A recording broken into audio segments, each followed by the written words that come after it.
Assalamualaikum warahmatullahi wabarakatuh. Alhamdulillah ketemu lagi dengan saya Ahmad Ifham Solihin. Masih menjawab pertanyaan dari Unila, Ahmad Farhan Lubis. Apakah kita bisa menciptakan portfolio investasi syariah yang low risk, high return, Pak? Dan apakah saham bank syariah relatif lebih aman dari pengaruh negatif makroekonomi global yang lebih banyak berbasis bunga dan spekulasi?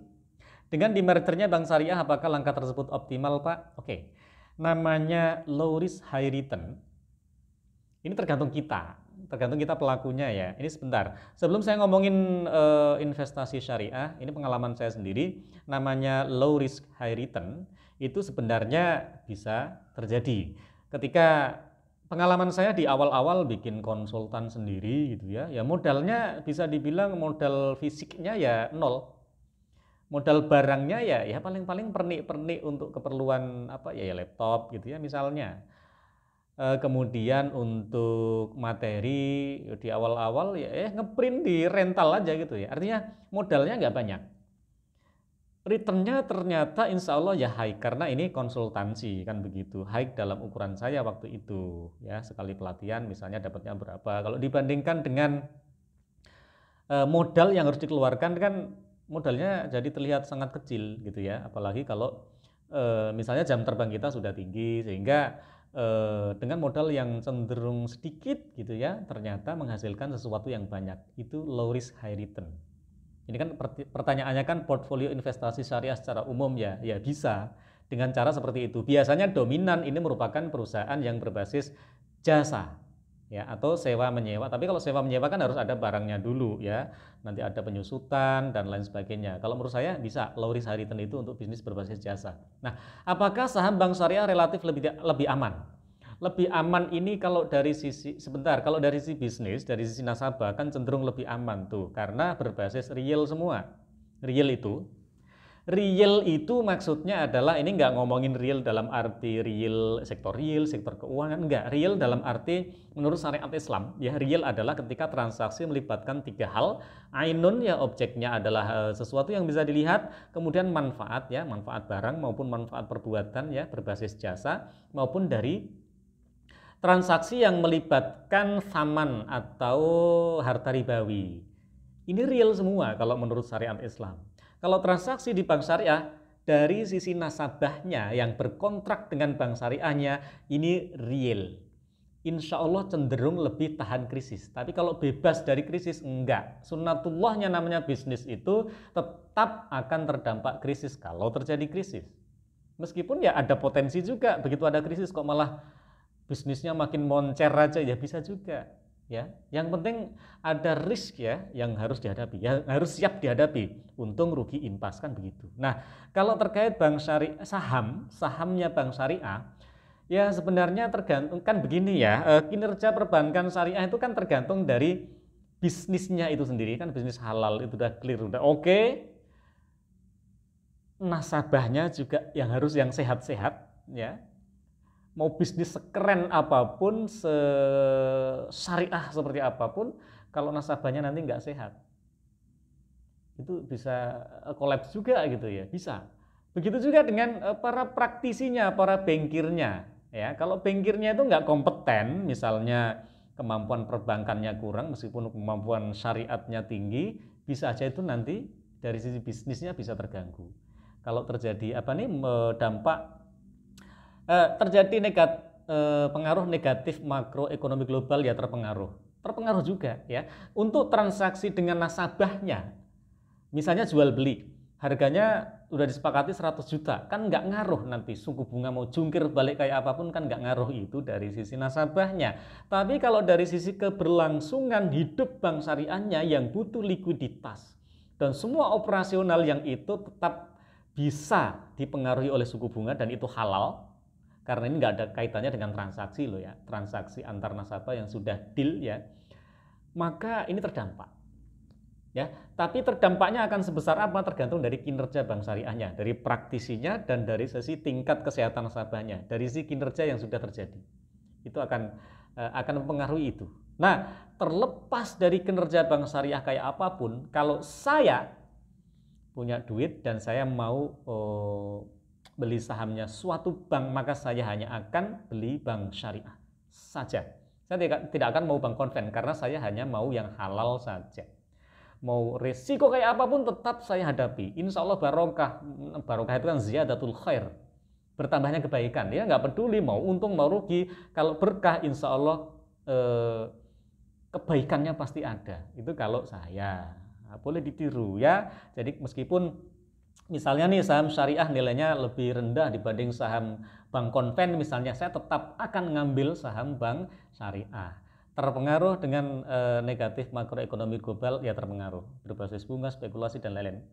Begini, kalau nasabahnya itu happy, kan insya Allah nanti berdampak juga ke perusahaannya. Kalau nasabah bank syariah ada resiko krisis ekonomi gitu ya, yang kalau di bank syariah kan akadnya sudah jelas gitu ya, tidak terpengaruh lagi dengan suku bunga. Ketika akad loh ya, ketika sudah deal akad dengan nasabah. Oleh karena itu dengan nasabahnya happy, semoga nanti berdampak kepada bank syariahnya juga happy. Tapi ingat ya, jangan terus disimpulkan bahwa bank syariah itu pasti sudah seideal yang saya sampaikan ini. Prakteknya masih banyak yang harus dibenahi. Cuman kalau ada pilihan, pilih aja bank syariah daripada bank konven. Sekeren apapun bank konven itu, pasti saya tidak akan mau punya rekening bank konven jenis apapun, dan ternyata bisa. Oke ya. Nah, kemudian merger. Merger ini mungkin akan kita bahas di sesi khusus, tapi yang pasti merger itu kan sebenarnya salah satu penanganan terhadap krisis itu ya, merger. Kalau ada merger berarti ada indikator potensi terjadi krisis atau jangan-jangan sudah terjadi krisis.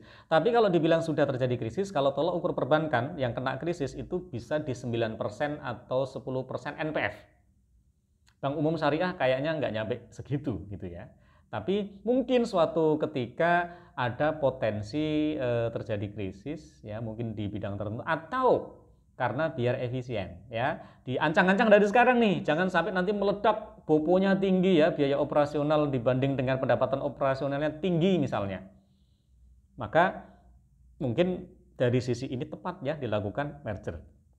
Nah, dampak dari merger adalah akan terjadi PHK di banyak posisi ya, karena di merge itu tadi dari 3 cabang hanya butuh 2 cabang misalnya, akhirnya satu ditiadakan misalnya. Nah, itu bisa aja. Tetapi begini, ya kita hidup itu kan li'la'i kalimatillah, mau kondisi kayak apapun ya, menegakkan kalimat Allah ya. Mau kondisi kayak apapun tetap maju terus, tetap mikir positif. Kan harusnya begitu. Misalnya kita karyawan bank syariah. Waduh, mau ada merger misalnya, nggak usah khawatir. Mau dilanjut atau tidak oleh perusahaan, ardullahi wasi'ah, dunia Allah itu luas gitu ya. Tapi tetap jangan mikir negatif kalau ternyata kita termasuk orang yang harus berhenti. Ya, saya resign tahun 2014. Nah, alasan resign kan macam-macam, bisa baik bisa buruk ya. Saya tetap dari 2014 sampai sekarang saya tetap kampanye bank syariah. Meskipun waktu itu saya nggak dapat apa-apa gitu dulu awal-awal dari bank syariah. Kalau sekarang ya saya dapat apa-apa, tetapi tetap saya melakukan dagang yang clear. Saya jualan buku, saya jualan konsultansi, kan saya dapat apa-apa, ya itu saya akui gitu ya dari bank syariah. Tapi dulu nyatanya saya mau dipakai bank syariah atau tidak, saya merasa ini bank syariah harus diperjuangkan, maju terus gitu ya. Jadi merger itu optimal atau tidak, ya semoga optimal. Kalau ini sudah dilakukan, kebijakan ini sudah diatur oleh pihak yang berwenang gitu ya, saya percaya. Nyatanya saya nggak mampu dari orang yang punya kapasitas atau kewenangan untuk ngambil keputusan itu. Artinya mereka lebih mampu daripada saya, gitu ya. Makanya optimal atau tidak tergantung kita. Mari kita berpikir positif, kita dukung langkah-langkah ini, kemudian tetap kita lakukan kampanye, ayo ke bank syariah, sehingga nanti meskipun di merge, ya nanti tidak menutup kemungkinan bank-bank yang konven itu malah maunya diubah jadi bank syariah saja. Kuncinya di mana? Di masyarakat. Kalau masyarakat itu maunya hanya yang pakai yang halal saja, bank konven ditutup oleh pemerintah. Ini kan karena nasabahnya itu masih pengen bank konven, bank yang berbasis riba, makanya tetap aja dibuka kan begitu. Lah masyarakat masih mau kan begitu. Coba masyarakatnya nggak mau, coba kita kampanye, ayo ke bank syariah, rekening bank konvennya dinolin saldonya, kalau gaji masuk pindahin, jangan nginep semalam, insya Allah bubar dengan sendirinya. Ini tergantung Anda, tergantung kita, tergantung saya. Kalau saya sudah bertahun-tahun saya nggak punya rekening bank konven jenis apapun dan nyatanya bisa, mari kita tularkan. Insya Allah mau merger atau tidak, insya Allah nanti hasilnya berkah, hasilnya baik. Ya, merger itu kan salah satu langkah yang menyebabkan kapasitasnya lebih gede. Dari aset 100 triliun di merger menjadi 300 triliun misalnya. Kapasitas pembiayaannya lebih gede, cabangnya jadi makin, ya satu perusahaan jadi makin banyak, kan begitu. Ada Bank BTN, Bank Mandiri Syariah, ya BTN Syariah, Bank BRI Syariah, BNI Syariah, di satu kota ada 4 cabang misalnya, kemudian begitu di merge satu bank saja punya 4 cabang di situ. Atau mungkin yang satu cabang di merge menjadi 3 misalnya, ya 4 di merge menjadi 3 misalnya. Ya ada efisiensi sih. Kan malah bagus, boponya menjadi berkurang. Bopo, biaya operasional dibanding pendapatan operasional bisa berkurang nanti. Kapasitasnya lebih gede, potensi untuk mendapatkan returnnya lebih gede, memberikan fasilitas dan layanan kepada masyarakat lebih gede lagi, kan begitu. Kita mikir positif aja, kita dukung aja.